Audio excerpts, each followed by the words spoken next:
Hello, Namaskar. Welcome you to the SAAR Analysis. I am Chaman Naik and here's my take. Well, most people believe that the military strength is measured by the numbers of the soldier country has.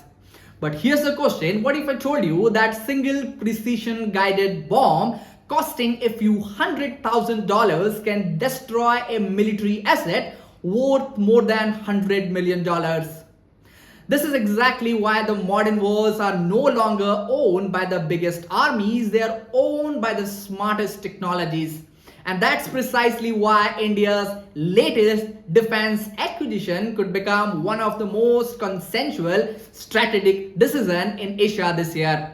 Well, let's dig it out. Here's what evidence speaks about. India is preparing to approve one of its largest defense procurement packages in recent months.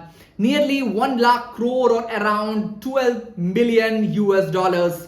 Well, the package is expected to include 600 Hammer precision guided bombs, indigenous man-portable anti-tank guided missiles, Verba air defense system, anti-drone technologies, secure battlefield communications, and this upgradations for India's Scorpene class submarines. Well, this isn't just another defense purchase, it is a blueprint for how India expects the future wars to be fought. Well, the evidence is impossible to ignore for sure because across Ukraine, the precision guided weapons have destroyed tanks worth millions of dollars. Well, in the Red Sea, the drones costing only thousands of dollars have disrupted the global shipping routes carrying billions of international trade. Across Asia, the militaries are investing less in numerical superiority and more in precision electronic warfare, autonomous system, and most importantly, integrated air defense. Well, India's procurement reflects this global military transformation. Instead of preparing for yesterday's battlefield, New Delhi is investing in capabilities designed for the tomorrow's conflict. Now the question arises, why is this important? Because India's security challenges are no longer limited to one border or one domain. To north, China continues to expanding its military infrastructure and advanced missile capabilities.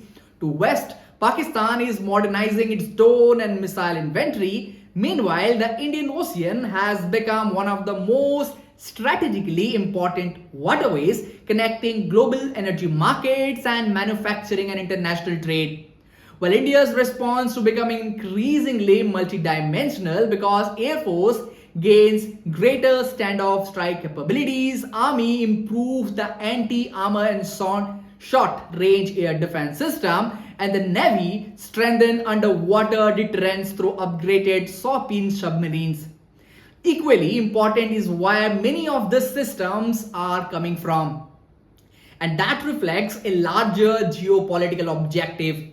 It is not simply buying security, but building a defense industrial ecosystem capable of supporting India's long-term strategic ambitions.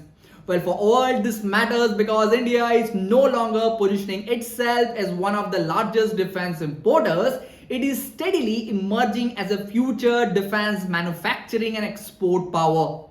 Now here's my take, the missile will grab the headlines for sure, the submarine will attract the attention, but the real story is much bigger. Well, India is changing the way it think about national security. Well, instead of reacting to threat, India is investing in the capabilities that allows to anticipate them. That is the difference between military expansion and strategic transformation.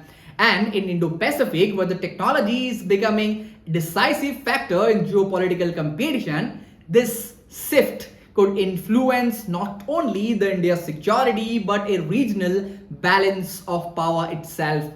So here's the question we need to discuss. Is this simply India's biggest defense procurement of the year, or it is the first visible step towards becoming one of world's next great military industry powers?